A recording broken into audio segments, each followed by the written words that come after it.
Ba't kaya alam ni nanay na may anak ako na sila Kevin naman at sila Kate yung sinabihan ko?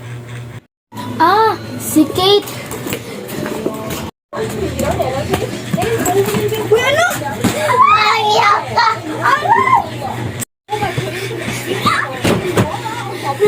Ba't mo ko sinabunutan? Sinabi mo kang inay na may anak ako. Bakit ko sinabi sa iyong inay? Kasi inagaw mo sa akin si Kevin. Kasalanan ko ba na siya may gusto sa akin? Kasalanan ko ba na mas maganda ako sa'yo?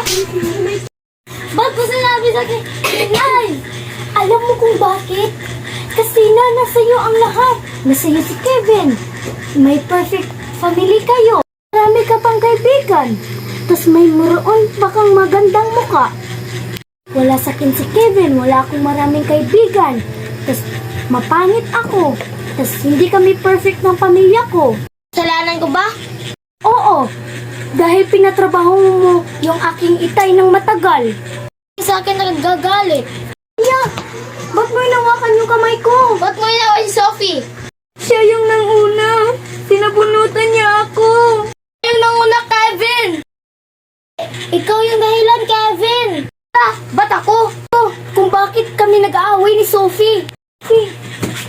Ay, teka lang. Oh, bagay to sa'yo, Kevin. Yawa.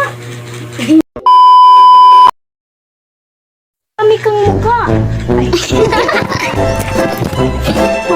Namatay ang aking ama.